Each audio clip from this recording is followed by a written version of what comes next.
Dulu, kemerdekaan itu bukan hak segala bangsa. Orang tidak mengenal kemerdekaan sebagai hak segala bangsa. Orang mengenalnya apa? Penaklukan dan pendudukan, imperialisme dan kolonialisme. Tapi sebenarnya kemerdekaan ini hak segala bangsa. Manusia diciptakan oleh Tuhan sejak kelahirannya itu sudah punya kemerdekaan sebenarnya. Buktinya kita nggak boleh sembarangan membuang bayi yang baru lahir gitu ya. Karena dia punya kemerdekaan, dia punya hak untuk dibesarkan, untuk dipelihara dan dibesarkan sampai dia mandiri dan dia bisa cari makan sendiri. Siapa yang harus membesarkannya? Ya orang tuanya lah, gitu kan? Orang tuanya lah yang harus membesarkan dia. Dan orang tuanya sudah diperlengkapi dengan berbagai macam perlengkapan untuk bisa memelihara si bayi ini supaya dia hidup terus. Kemudian dia besar fisiknya, tumbuh fisiknya, belajar berbicara, belajar berjalan dan lain-lain. Kemudian dia makin besar, dia belajar ilmu, pengetahuan, keahlian, akhlak, ya kan, membangun badannya, membangun jiwanya, pikirannya, emosinya, spiritualitasnya, keahlian-keahliannya, sehingga dia dapat menjadi manusia yang bermanfaat sesuai dengan keadaannya, ya kan? Bermanfaat sesuai dengan keahliannya, manfaat sesuai dengan pengetahuannya dan seterusnya. Sehingga dia menjadi bagian daripada pertumbuhan dunia, pertumbuhan kehidupan umat manusia. Nah gitu, jadi manusia itu merdeka. Dia bisa jadi akan membawa suatu impact yang besar gitu ya di dalam kehidupannya itu untuk masyarakat sekelilingnya, bahkan seluruh manusia. Jadi manusia itu merdeka. Begitu juga dengan kelompok, suku, bangsa gitu ya. Itu merdeka.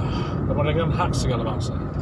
Oleh sebab itu maka penjajahan, ya, perbudakan, penindasan, penaklukan dan pendudukan, imperialisme dan kolonialisme harus dihapuskan karena tidak sesuai dengan pri kemanusiaan dan pri keadilan. Tidak manusiawi itu semuanya, tidak manusiawi, itu tidak merdeka. Orang dijajah, diperbudak, ditaklukin, didudukin gitu kan, diambil hartanya, diambil nyawanya, diambil wilayahnya, tanah airnya. Itu sesuatu yang tidak berperi kemanusiaan dan tidak berperi keadilan. Kita bukan hewan, bukan binatang, kita tidak tinggal di dunia hutan atau di savana yang harus cara cari makan itu adalah mangsa memangsa, paksa memaksa, mangsa memangsa, parasitisme. Bukan, kita bukan seperti itu. Kita adalah manusia. Manusia itu adalah makhluk yang beradab, makhluk yang berbudaya, makhluk yang berakhlak.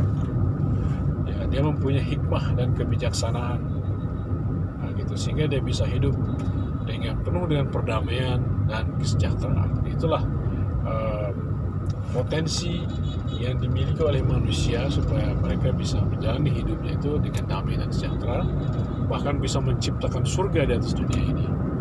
Tidak harus hidupnya itu mangsa memangsa, paksa memaksa, akal saling mengakali gitu kan, saling kayak di dunia hutan, dunia hewan, dunia binatang gitu ya. Oke, jadi penjajahan, kolonisasi, imperialisme, penaklukan, pendudukan, perbudakan, penindasan itu tidak berperi kemanusiaan, tidak berperi keadilan, tidak manusiawi, tidak adil, tidak sesuai dengan kehendak Tuhan. Ya, bukan kehendak Tuhan yang harus terjadi pada umat manusia, tidak. Jadi harus dihapuskan penjajahan, perbudakan, kolonialisme itu harus dihapuskan. Cara-cara hidupnya seperti itu harus dihapuskan, termasuk riba. Riba itu sama, mirip dengan penaklukan pendudukan, memangsa memaksa gitu kan, parasitisme, ya kan, tidak adil, ya, merasa diri paling hebat, paling benar, paling tinggi, paling berhak ujung-ujungnya gitu kan. Nah itu tidak.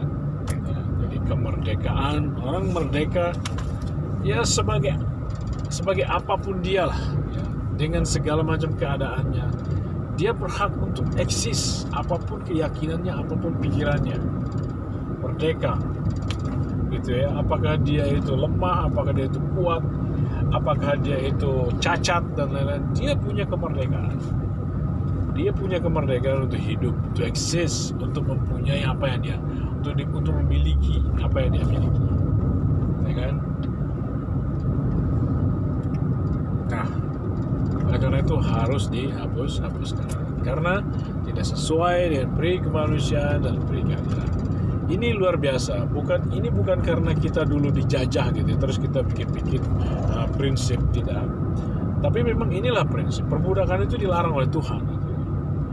Tuhan melarang perbudakan, melarang penindasan, melarang kezaliman, merugikan orang lain, memaksa, memangsa, merampas, merampok, ya. Karena tidak menganggap orang lain itu merdeka. Yang merdeka adalah yang kuat. Siapa yang kuat yang menang. Prinsipnya seperti itu. Tidak. Ya, Tuhan mengajarkan kita harus menghormati yang lemah. Kita harus melindungi yang lemah. Yang kuat punya tugas untuk melindungi yang lemah. Itulah kebenaran. Yang lemah bukan untuk dimangsa, bukan untuk ditindas, bukan untuk dieksploitasi, bukan untuk diambil apapun yang dia miliki secara tidak adil. Kemerdekaan ialah hak segala bangsa, hak semua golongan, bahkan hak semua individu warga negara. Itulah kemerdekaan itu. Nah, kembali ke zaman penjajahan, kita dijajah oleh kolonial, dijajah oleh kolonialisme Belanda. Oleh karena itu kita ingin merdeka, kita ingin mempunyai negara yang merdeka, kita ingin bebas, ingin berkebangsaan yang bebas, bisa beribadah, bisa berkarya, bisa berbuat seperti apa yang kita pikirkan. Kita bisa berkarya, menjadi bangsa yang besar bahkan dengan segala kemampuan yang kita punya. Gitu ya. Kita ingin menyumbangkan, berkontribusi hal yang positif, hal yang baik kepada sesama umat manusia di atas dunia ini, di atas bumi ini. Kita ingin mempunyai, oleh karena itu kita ingin punya sebuah negara yang merdeka, bersatu, berdaulat, adil dan makmur. Itu akan menjadi alat kita untuk menciptakan kehidupan yang adil dan makmur, dan alat untuk mewujudkan masyarakat manusia-manusia insan al-kamil, manusia-manusia berakhlak tinggi, yang berbudi pekerti luhur, berakhlak tinggi, yang hidup dengan bahagia di bawah kolong langit penciptaan Tuhan Yang Maha Esa. Nah, maka kita memperjuangkan kemerdekaan kita yang disebut dengan perjuangan pergerakan kemerdekaan Indonesia. Perjuangan pergerakan kemerdekaan Indonesia, kita berjuang ingin mencapai kemerdekaan. Dimulai dari mana? Dimulai dari Sumpah Pemuda. Nah, itu ya. Sumpah Pemuda. Kita harus bersumpah dulu dong. Kita jadi Indonesia dulu. Kita menjadi bangsa dulu. Menjadi bangsa Indonesia. Rakyat Indonesia, rakyat Nusantara yang dijajah oleh berbagai negara kolonial itu, ya, ingin memperjuangkan kemerdekaannya, tapi khususnya kita dijajah oleh kolonial Belanda. Ya, kita hidup di bawah kolonialisme Belanda. Maka kita memperjuangkan kemerdekaan kita mulai dari Sumpah Pemuda. Pertama, kita menjadi Indonesia. Indonesia satu nusa, satu bangsa, satu bahasa. Indonesia satu nusa, satu bangsa, satu bahasa, yang ingin merdeka, yang ingin merdeka, yang ingin mempunyai negara yang merdeka, bersatu, berdaulat, adil dan makmur. Berdaulat secara politik, ekonomi, budaya, dan hidup dengan kepribadiannya sendiri. Ya. Akhirnya selama 17 tahun kita berjuang. Perjuangan pergerakan kemerdekaan Indonesia itu lamanya selama 17 tahun. Ini adalah perjalanan keramatnya rakyat Indonesia, sehingga dia di ujungnya, yaitu di proklamasi, dia terkristalisasi menjadi rakyat Indonesia yang berdaulat. Dan rakyat Indonesia yang berdaulat ini adalah rakyat Bhinneka Tunggal Ika. Kenapa disebut rakyat berdaulat? Karena sebelumnya adalah dia rakyat yang tertindas, rakyat yang terjajah, rakyat koloni bangsa lain. Sehingga ketika menyatakan kemerdekaannya, proklamasi, dia menjadi rakyat yang berdaulat, rakyat yang mendapatkan kekuasaannya, berkuasa atas dirinya dan tanah airnya dan kehidupan berbangsanya. dan kehidupan berkebangsaannya. Nah, gitu. Sampailah kita di pintu gerbang kemerdekaan, sehingga kita di situ pintu gerbang kemerdekaan itu dikatakan oleh Bung Karno itu adalah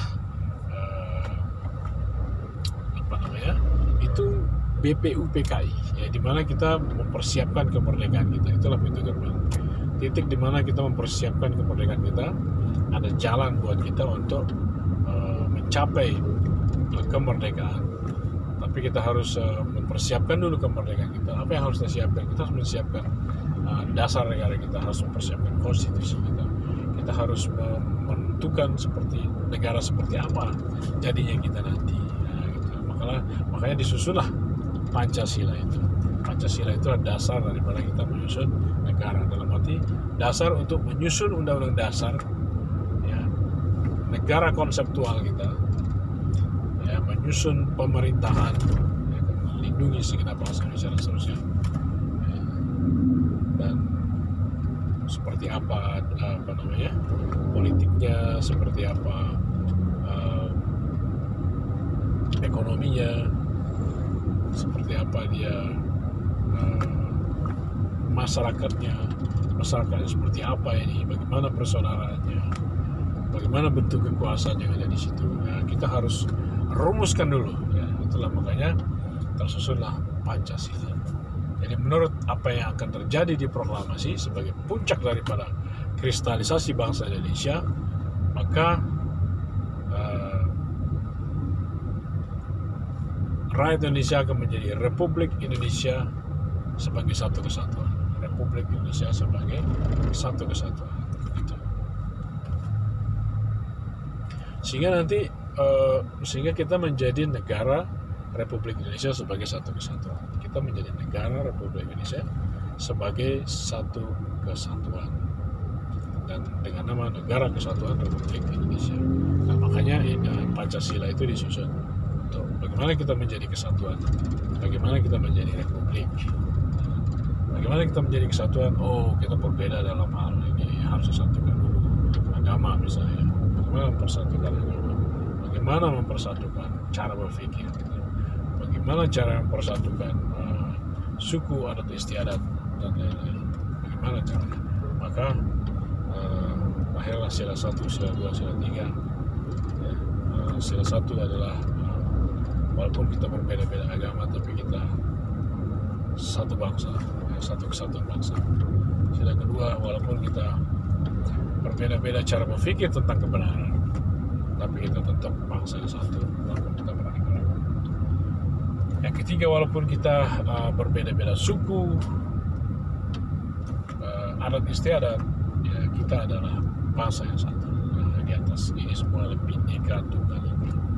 Ya, di atas Bhinneka Tunggal Ika inilah kita meletakkan kepemimpinan Indonesia yang kerakyatan, kepemimpinan Indonesia yang merupakan yang klop, yang cocok dengan Bhinneka Tunggal Ika, yang cocok dengan masyarakat Indonesia, umatnya satu, persamaan hak, persamaan derajat, kesetaraan, persamaan. Ya, tidak ada pengecualian suatu golongan atas lapisan. Tidak ada pengecualian atas suatu golongan dan lapisan. Nah, kita Bhinneka Tunggal Ika, dan di atas Bhinneka Tunggal Ika itu diletakkan kedaulatan rakyat, kepemimpinan Indonesia yang berkedaulatan rakyat. Gitu. Itu makanya disusunlah Pancasila seperti itu, harus kayak gitu. Kemudian atas berkat rahmat Allah yang Maha Kuasa dan dengan didorongkan oleh keinginan luhur supaya berkehidupan kebangsaan dan bersemangat, rakyat Indonesia menyatakan ini kemerdekaannya. Gitu. Jadi atas berkat rahmat Tuhan yang Maha Kuasa. Nah, ini kemerdekaan kita, ini pernyataan kemerdekaan ini adalah rahmat Tuhan, kasih sayang Tuhan kepada kita.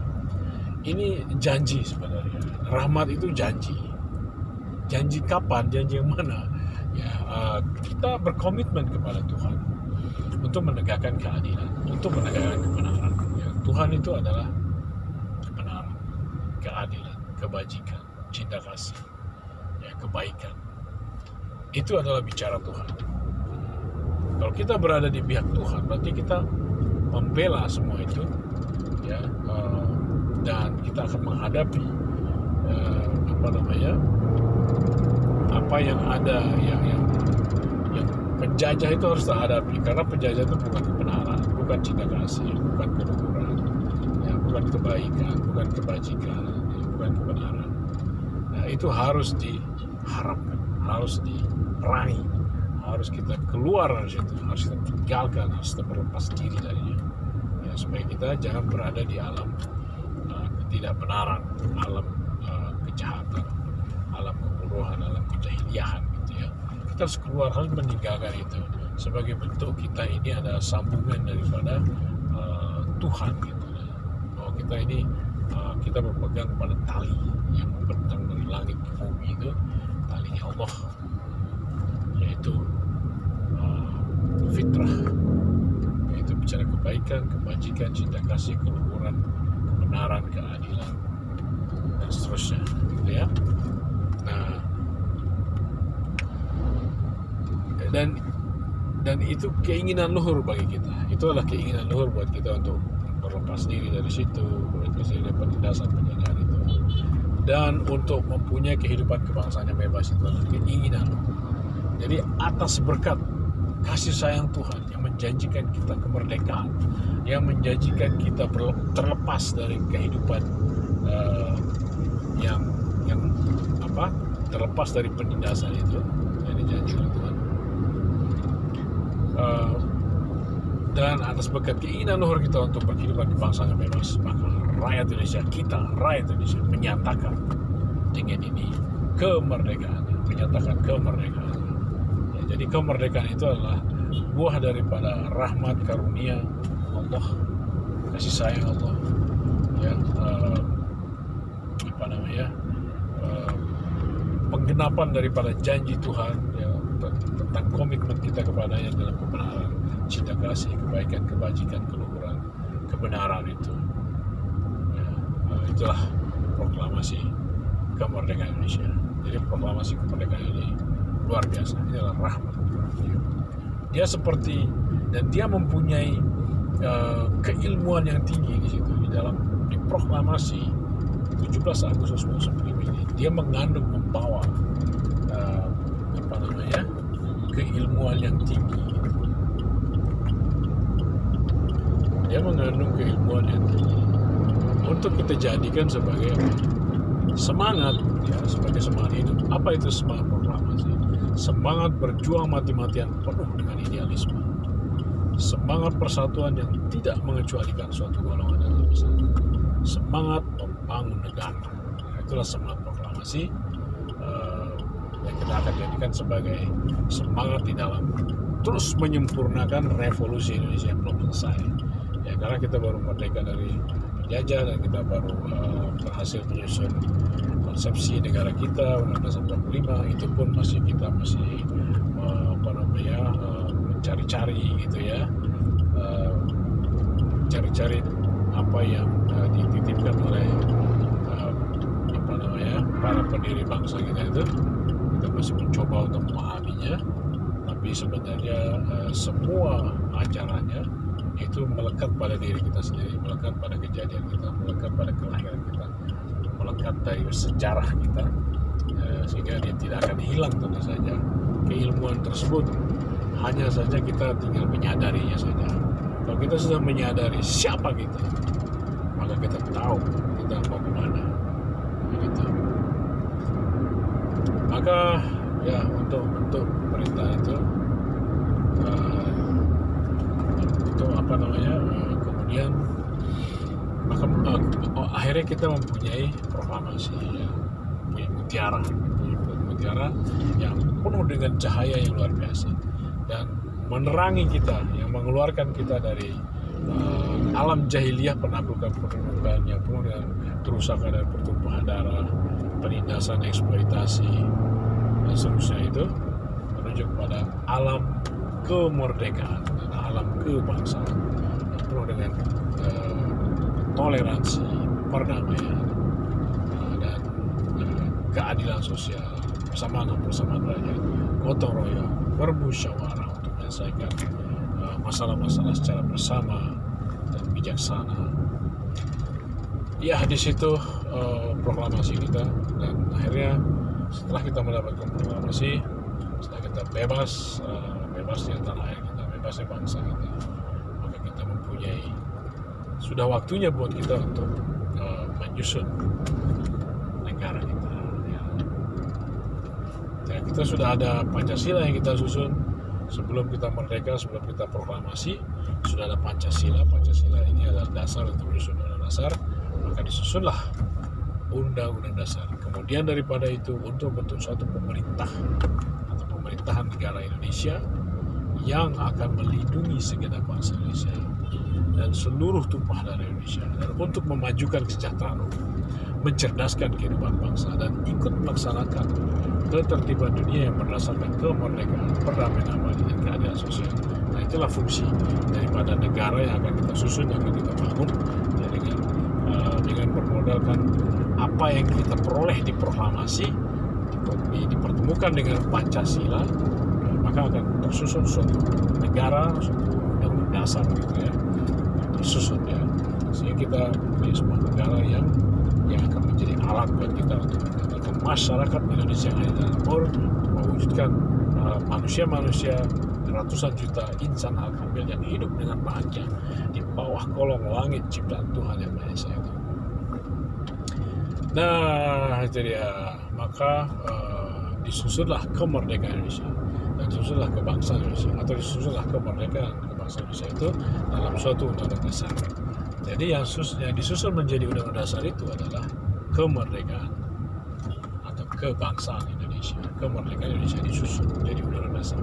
Kebangsaan Indonesia disusun menjadi undang-undang dasar. Atau kemerdekaan kebangsaan Indonesia disusun menjadi undang-undang dasar. Undang-undang dasar ini adalah aturan hidup kita. Undang-undang hidup dunia baru kita. Ya. Dunia baru itu adalah alam kemerdekaan kebangsaan. Dan dunia lama itu adalah alam penaklukan-penaklukan, alam imperialisme dan kolonialisme.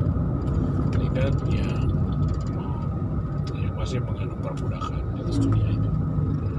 Nah, seperti itu, my brothers and sisters. Jadi memang pemerintah kita tujuannya harus melindungi segenap bangsa Indonesia. Dan itu tujuannya pemimpin. Ini untuk menyusun kepemimpinan, untuk bentuk kepemimpinan yang akan memimpin kita, yang akan memimpin dengan kita dengan tentu saja dengan hikmat dan kebijaksanaan, yang akan memimpin kita untuk supaya kita tuh memajukan kesejahteraan, di dalam memajukan kesejahteraan kita semua, memajukan kesejahteraan, dan memimpin kita untuk kita semua menjadi cerdas. Ya, bagaimana kita menjadi bangsa yang cerdas, masyarakat yang cerdas, masyarakat yang insan al-kamil yang hidup dengan bahagia di bawah kolong langit ciptaan Tuhan yang Maha Esa. Bagaimana kita menjadi? Kita perlu pemimpin yang akan mengarahkan kita. Tentu saja mengarahkan kita sesuai dengan kelahiran, kejadian, sesuai dengan kepribadian kita, sesuai dengan puncak kristalisasi kita di proklamasi kemerdekaan Indonesia 17 Agustus 1945 itu.